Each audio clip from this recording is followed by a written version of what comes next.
Hello viewers, पिछले video में आपने देखा कि हमने प्रथमा तत्पुरुष समास, द्वितीय तत्पुरुष समास और तृतीय तत्पुरुष समास का अध्ययन किया था। अब उसी क्रम को आगे बढ़ाते हुए हम तत्पुरुष समास के और भेद हैं उनका अध्ययन करेंगे।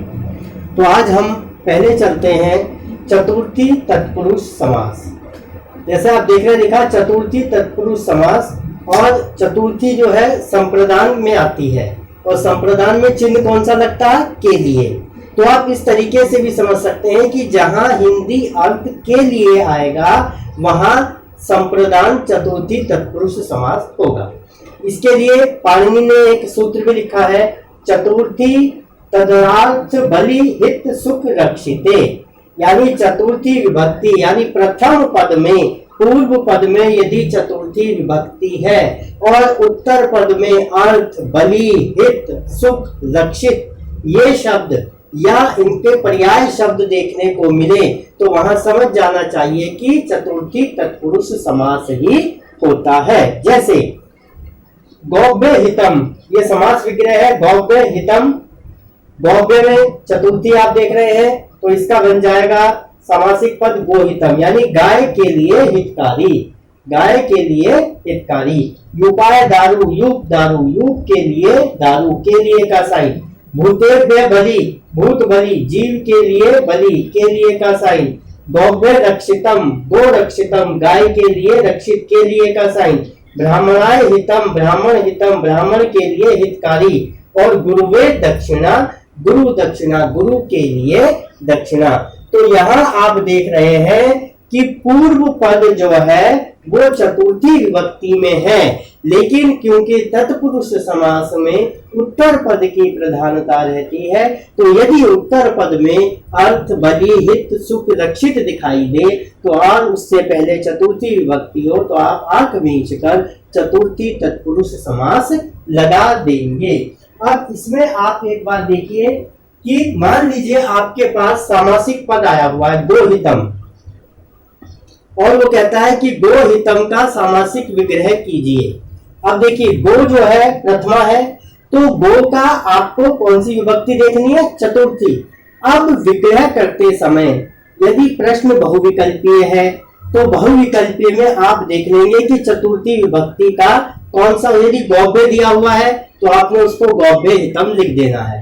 लेकिन मान लीजिए वो केवल इसका समासिक विग्रह पूछता है तो आप गो की चतुर्थी विभक्ति का कोई भी वचन लगाकर उसका सामासिक विग्रह कर सकते हैं।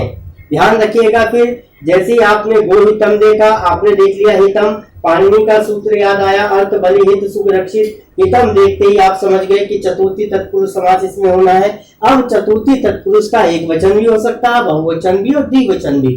तो यदि बहुविकल्पीय प्रश्न नहीं है तो आप उसमें एक वचन भी लगा सकते हैं, द्विवचन भी और बहुवचन भी। जैसे गौव्य की बात करें तो गौव्य जो है वो चतुर्थी विभक्ति का बहुवचन है। जैसे ब्राह्मणाय की बात करें तो ब्राह्मण जो है चतुर्थी विभक्ति का एक वचन है। जैसे भूतेभ्य की बात करें तो भूतेभ्य चतुर्थी का बहुवचन है। तो यदि ये आपको विकल्प में मिल जाता है तो इसी को लगा दे, नहीं तो सामासिक विग्रह करते समय आप चतुर्थी विभक्ति का एक वचन, द्विवचन, बहुवचन कुछ भी लगा सकते हैं, लेकिन चतुर्थी विभक्ति तभी लगानी है जब आप उत्तर पद में अर्थ, बलि, हित, सुख, रक्षित देख लें या आप अर्थ करते समय के लिए का चिन्ह आपको समझ में आ जाए। अगला नेक्स्ट है पंचमी तत्पुरुष समास। अपादान इसमें होगा। अपादान का चिन्ह क्या होता है? से होता है। इसमें भी पाणिनि ने एक सूत्र दिया था, पंचमी भयेन, यानी भय का या भय के पर्यायवाची शब्दों का जहां पर अर्थ निकल कर आए, उत्तर पद में जहां आपको भय या उसके पर्याय शब्द देखने को मिले तो आप ये समझ जाइए कि पूर्व पद में पंचमी लगी होने पर वो कौन सा समास होगा? पंचमी तत्पुरुष समास। जैसे चोरात भयम, तो इसका सामासिक पद क्या हुआ? चोर भयम, यानी चोर से डर। तो चिन्ह मिल गया हमें से। सिंघात भीत है, ये भीत जो है ये भय का ही पर्यायवाची है। सिंह भीत है, सिंह से डर। बंधनात मुक्त है, सामासिक पद क्या बना? बंधन मुक्त, यानी बंधन से मुक्त। दूरात आगत, दूरादागत यानी दूर से आया हुआ। और वृक्षात पतित, वृक्ष पतित है, वृक्ष से गिरा हुआ। तो चिन्ह देख लीजिए आप, या आप पाणिनि द्वारा जो आपको सूत्र बताया गया है पंचमी भयेन, उसको आप देख लेंगे। अब भय को देखकर आपको पहले पद में पंचमी लगानी है, ये ध्यान रखना है। मान लीजिए फिर हम यही बात करते हैं कि यदि आपके पास सामासिक पद दिया हुआ है और उसका विग्रह पूछता है, तो जैसे ही आपने चूर्ण भयम देखा, आपने देखा कि यह भय आया है, पाणिनि का सूत्र आपको याद आया पंचमी भयेन, तुरंत आप समझ गए कि हमें पहले पद में कौन सी विभक्ति लगानी है, पंचमी विभक्ति लगानी है, जिससे ये पंचमी तत्पुरुष समास हो जाएगा। अब आपने देखा पंचमी तत्पुरुष समास। अब यहाँ आता है षष्ठी तत्पुरुष समास, संबंध कारक, जिसमें आप देखेंगे का, की, के का चिन्ह लगता है। वैसे इसका उदाहरण रा, री, रे भी है, लेकिन जब सामासिक विग्रह करेंगे तो अधिकतर का, की, के का चिन्ह लगता है। और इसके लिए पाणिनि ने केवल एक सूत्र कहा था षष्ठी, यानी इसके लिए पाणिनि ने कोई उत्तर पद नहीं बताए हैं। पाणिनि कहते हैं कि जो मैं उत्तर पद बता चुका हूँ या जो मैं सप्तमी में उत्तर पद बताऊंगा, उनको छोड़ के सब जो है षष्ठी तत्पुरुष समास होगा। अर्थात इसमें आपको ये देखना होगा कि पूर्व पद षष्ठी विभक्ति में हो, चाहे एक वचन हो, द्विवचन हो या बहुवचन हो, और उसका अर्थ का, की, के में आ रहा हो, तो वहां पर आप षष्ठी तत्पुरुष समास लगा देंगे। जैसे सीता या है पति, सीता पति यानी सीता का पति। जैसे राज्ञ है पुरुष है, राज पुरुष है, राजा का पुरुष। जैसे गो सेवा, गो सेवा गाय की सेवा। विद्या आलय, विद्या का आलय, विद्या का घर। सुख से भोग, सुख का भोग, सुख भोग है।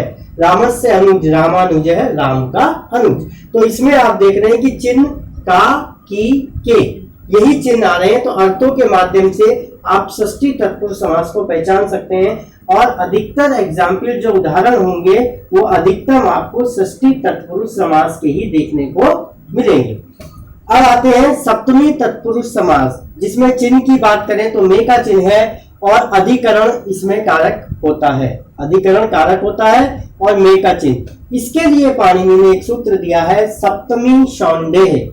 शौंडे जो है ये शौंडादिगण पद है। इसमें कौन कौन से आते हैं ये हमने लिख दिया है। शौंड हुआ, कुशल है, श्रेष्ठ, निपुण, उत्तम है, भक्ति। अर्थात उत्तर पद में यदि शौंडादि गण पद हो और पूर्व पद में सप्तमी हो तो आप उसको सप्तमी तत्पुरुष समास कहेंगे। और अगर अर्थ में चिन्ह में लेंगे उसको तो चिन्ह उसका में लगेगा।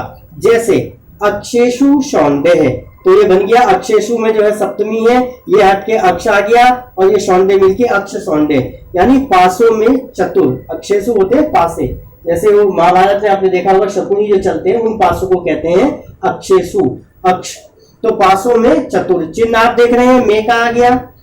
यहाँ आ जाइए नरेशु उत्तम, उत्तम आप देख रहे हैं शौंडादिगण पद है, तो नरेशु उत्तम मतलब नरोत्तम, यानी नरों में श्रेष्ठ या नरों में उत्तम। यहाँ जाइए कार्य कुशल है, कार्य कुशल यानी कार्य में कुशल। और कलासु निपुण है, कला निपुण है, कला में निपुण। तो आप ये देख रहे हैं कि यहाँ अर्थ में आ रहा है और पूर्व पद सप्तमी है, तो यहाँ आप देखकर पहचान जाएंगे कि सप्तमी तत्पुरुष समास होगा। सामासिक पद यदि आप देखते हैं, जैसे मान लीजिए यहाँ आता है कार्य कुशल है, आप तुरंत जो है पाणिनि को याद कीजिए और याद कीजिए कि पाणिनि ने बताया था सप्तमी शौंडे और शौंडादि गण पद जो है कुशल शौंडादि गण पद है। अर्थात यदि हम इसका सामासिक विग्रह करेंगे तो हमें कार्य में सप्तमी विभक्ति लगानी पड़ेगी और कार्य का सप्तमी विभक्ति हो गया कार्य। तो इसका सामासिक विग्रह क्या हो जाएगा, कार्य कुशल है। तो ये नियम इसलिए आपको थोड़ा एक एक लाइन के नियम उन्होंने हर विभक्ति में बताए हैं, इसलिए याद रखने पड़ेंगे कि बाय द वे आपके पास यदि सामासिक पद आ जाए तब आप ये उस पद के उत्तर को देखते, उत्तर पद को देखते हुए आप ये समझ सके कि पूर्व पद में हमें कौन सी विभक्ति का प्रयोग करना है। और जिस विभक्ति का प्रयोग करना वो एक वचन, द्विवचन या बहुवचन किसी का भी आप प्रयोग कर सकते हैं। लेकिन यदि बहुविकल्पीय प्रश्न है तो उसके अंदर जिस वचन में उस सामासिक विग्रह को दिया हुआ, मान लीजिए कला निपुण आता है और सामासिक विग्रह में कलासु निपुण दिया हुआ है, तब आपको कलासु निपुण को ही सही मानना है। तो इस तरीके से आप ये देख पाएंगे। तो ये अधिकरण सप्तमी तत्पुरुष समास भी हो गया। दरअसल तत्पुरुष समास जो है वो अत्यंत विस्तृत है, सारा समय तत्पुरुष समास में और सारा समय बाकियों के समास में, इतना बड़ा ये तत्पुरुष समास है। तो आपने तत्पुरुष समास का अध्ययन कर लिया। प्रथमा तत्पुरुष में हम पहले ही बता चुके हैं कि प्रथमा जो है वो समानाधिकरण तत्पुरुष समास था, जिसको हमने कर्मधारय कहा था। उसके अलावा द्वितीया, तृतीया, चतुर्थी, पंचमी, षष्ठी और सप्तमी, इन सब में तत्पुरुष समास अलग अलग होता है। तो बहुविकल्पीय में तत्पुरुष समास के साथ उसका भेद भी पूछ लेता है, इसलिए आपने इन सभी भेदों का अध्ययन किया। अब आज का व्याख्यान हम यही समाप्त करते हैं। तत्पुरुष समास आपके पूरे हो गए हैं। अगले व्याख्यान में अगले समासों को लेकर आपके सामने फिर से उपस्थित होंगे। तब तक के लिए जय हिंद, जय भारत।